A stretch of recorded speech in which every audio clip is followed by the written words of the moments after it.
pointed tail came out of her rectum. No, no, no, no, no, no, no, no. No means no, and yes means no. And so you're flocculous, because everything you do, everything you're around, and everything you touch is flop. Menagerie of mutts over there. What up, what up, what up, what up, what up, what up, what up? What's good, people? What is up? What's up? What's up? It's me, L Teddy 27, and I am back for yet another review. This is going to be our review, ladies and gentlemen, for David Makes Man. It is season 2. It is episode 8. It is entitled, what is it entitled? Look at our notes. Chaos is come again. So I've been having this thing all week of like wearing hoodies and like tying up my hoodies real tight. I don't know. It gives me comfort and solace going through a lot. Anyway, but we're here. So if you remember last season, episode 8 was probably my favorite episode last season. That was the episode where it's so funny because there are mirrors between last season and this season. If you remember last season, there was a big Saren episode in episode 7. And then episode 8, David had this big episode where he had that big blow up on Rainin and stuff like that that got so much critical acclaim. And that just seminal moment from from season 1.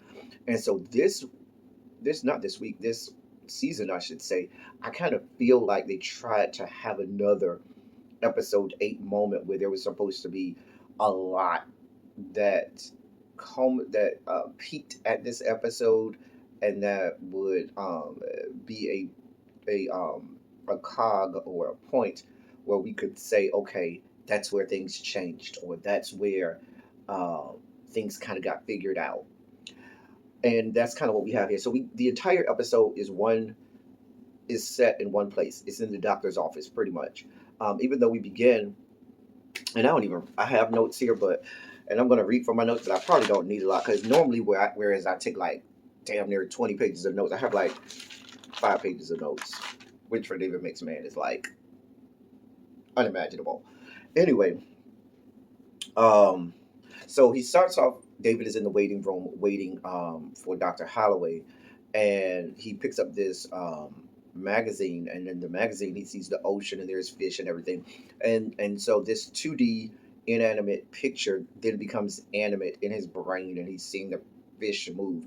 And we know whenever we have water in this series, the water is a metaphor and representation for change that's coming, change that has already happened, about to happen. Water is very important. Liquid is important in this series.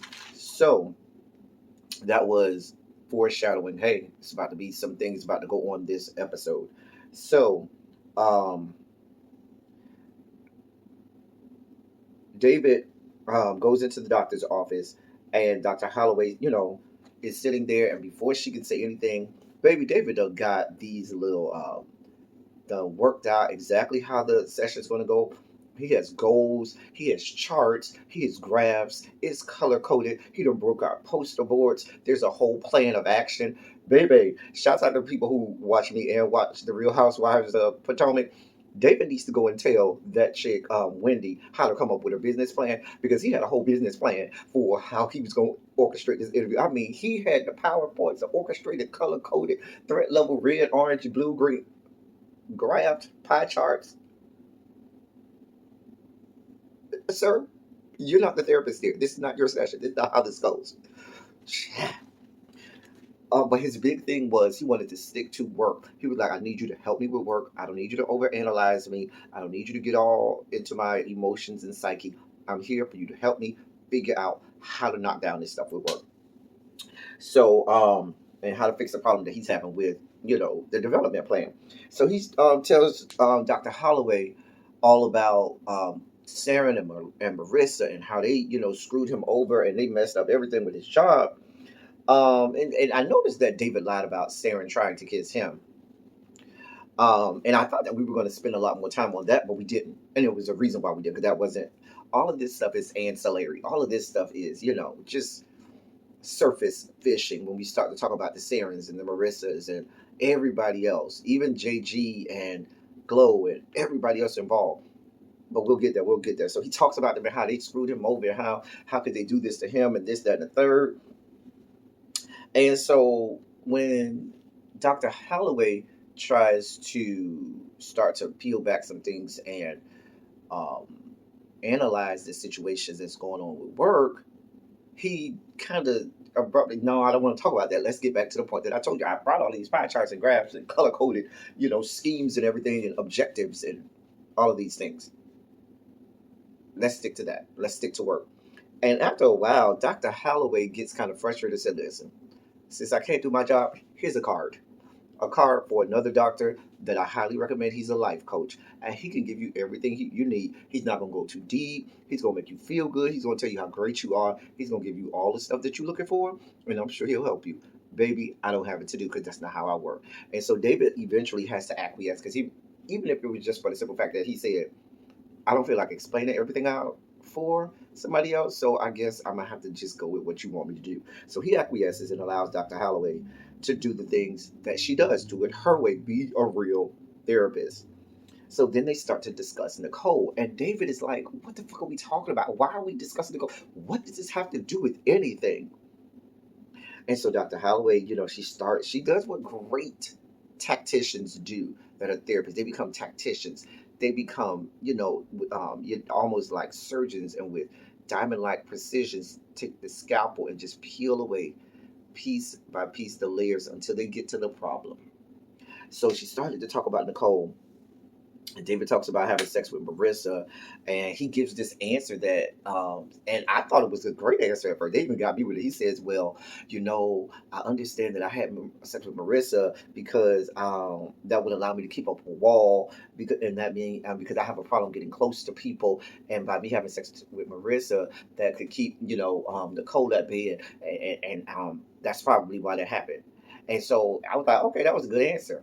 And so Dr. Holloway has him do this exercise, where she asks him to be silent for 10 seconds. And during this silence, he had 8,000 thoughts going on in his brain. I do the same thing, so I totally understand.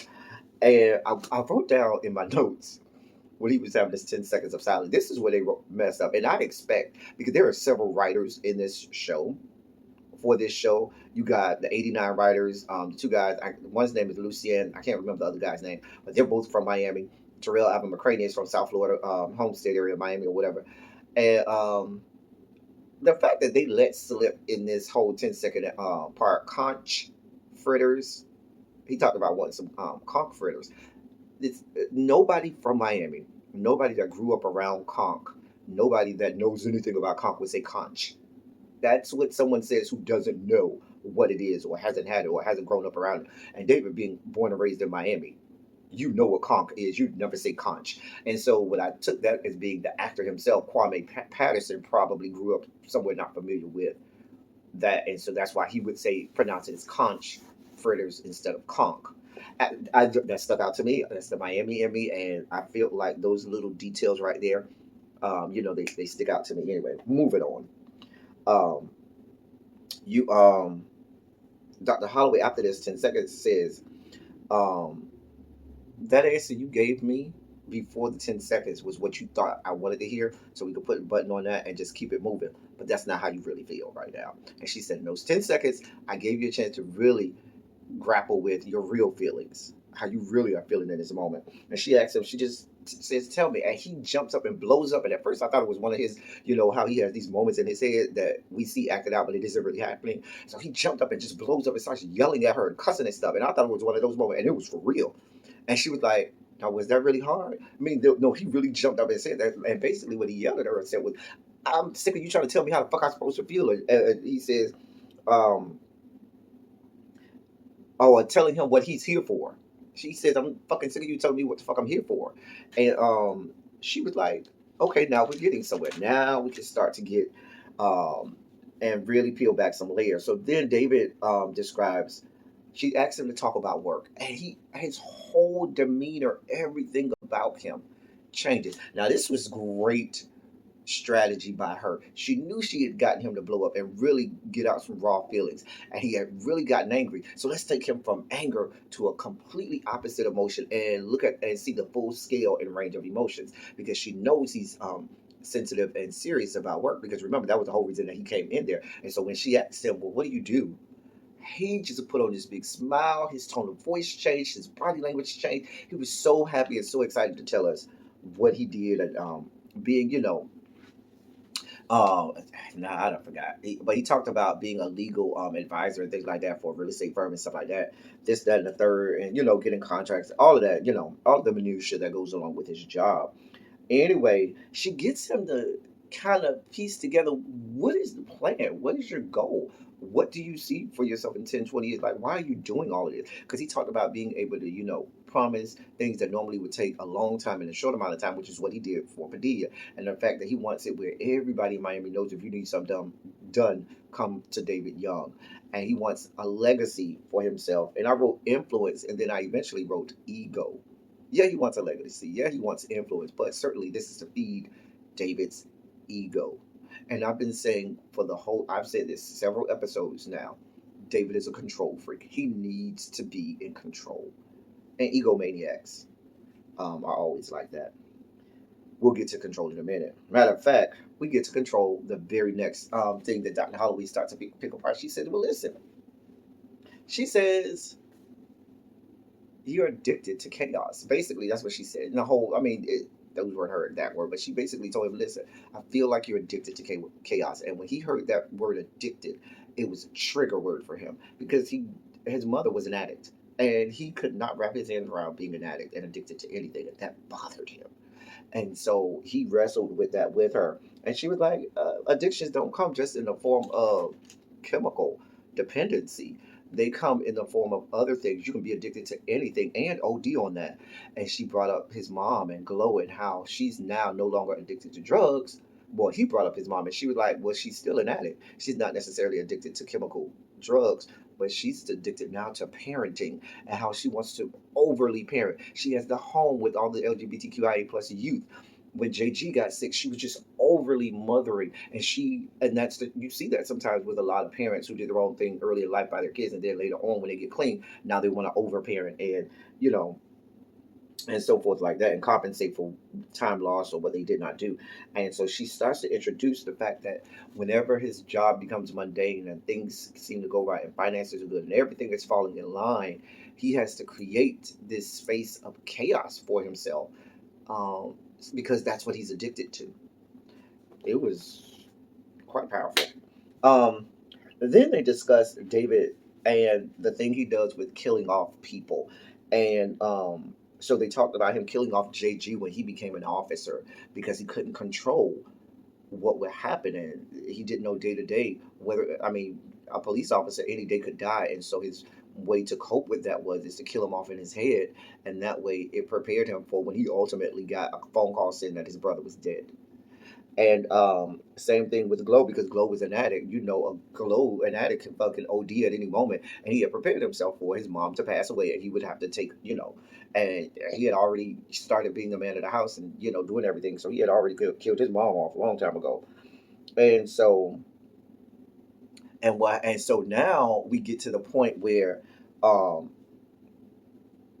we realized, well, I wrote down that David had killed himself in that pool, because at the moment where he allowed himself to be vulnerable, and those boys at Hurston took advantage of him, and he was no longer in control, and they had the upper hand. He didn't want to make himself vulnerable anymore at that point, where somebody else could have the upper hand and have control over him and dictate what happens to him. And so because of that, he allowed young David to die in that pool, and everybody else to die. And at that point, he was never going to allow himself to be vulnerable anymore. He was never going to allow himself to not be in control. And so that's where young David died. And so then we then see, at this point in the episode, it's about halfway through, we see young David joins the adult David on the couch. Now the difference is, before this, all season long, when young David has been speaking, he's been speaking through adult David, meaning the words that young David was speaking, adult David was speaking. So adult David would channel parts of young David as he needed and have young David speak through him whenever he needed. But in this instance, at the doctor's office, that was not happening. Young David was speaking, and adult David did not mirror that. Adult David did not speak the words of young David. Young David was speaking directly to adult David. Dr. Holloway only heard what adult David said. And I thought that was very strategic and powerful because now each one had to be just that entity. Young David just had to be young David. Adult David just had to be adult David. And they had to find a way to figure out and realize that these are two totally separate people. And I think as an audience, this is something that the audience has been complaining about the entirety of the season. They don't like adult David. The audience loves younger David. That's what they fell in love with. That's what they loved. And now we've had to grapple all season long with adult David and hated the fact that adult David was not young David. Even in those times when young David was speaking through adult David. Powerful stuff there. And then they start to talk about Sky and how David started seeing Sky, and they talked about how Sky died physically, and then David started seeing Sky, and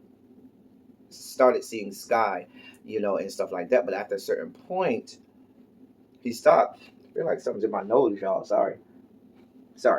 I feel like at a certain point, well, not I feel like, but he said at a certain point he stopped seeing Sky. And he felt like he had outgrown Sky because the things that Sky had experienced, David was experiencing things far beyond that. And so there was no need for Sky to be there talking to him because Sky didn't have any advice to give about that. He didn't have any words for that. It was beyond his scope of, beyond his scope of reasoning or beyond his scope of experience. And so Sky went away, and there was this second death of Sky at that point. And David and Dr. Holloway talked about he never had the chance to mourn both deaths. The first physical death of Sky and then the other death of Sky after he stopped seeing Sky again. He never mourned either one and never had a chance to cope and deal with that.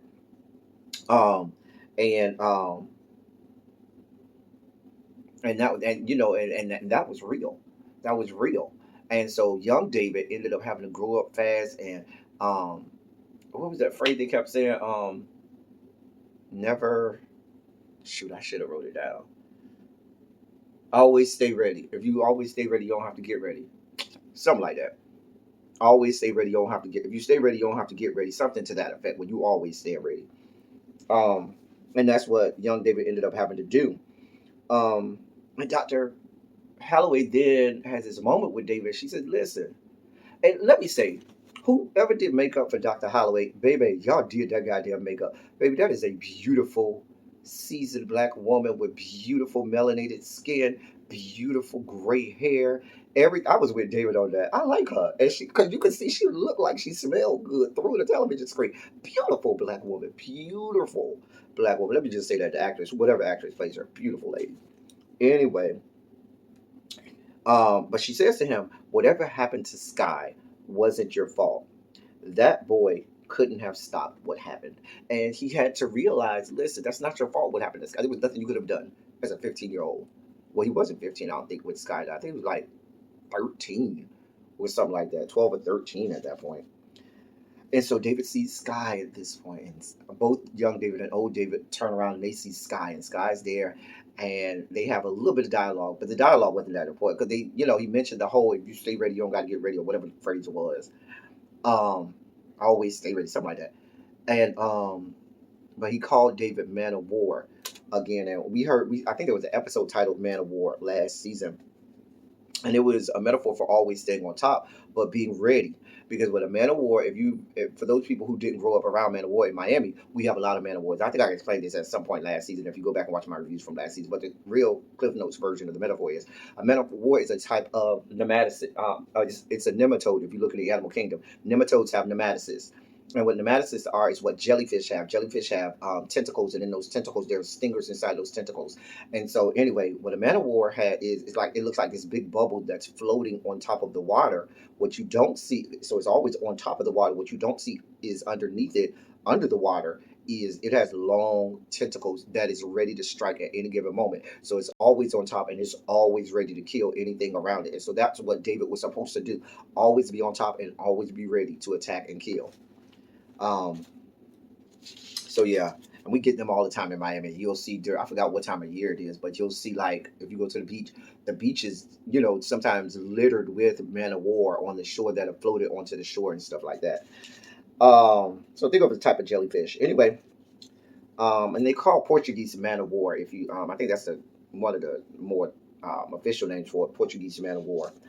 Anyway, David says then to Young, David then talks to, because Dr. Holloway starts to say, well, what are you saying? Who are you talking to? What are you seeing? Because David starts to have a conversation with, adult David starts to have a conversation with young David, or Day.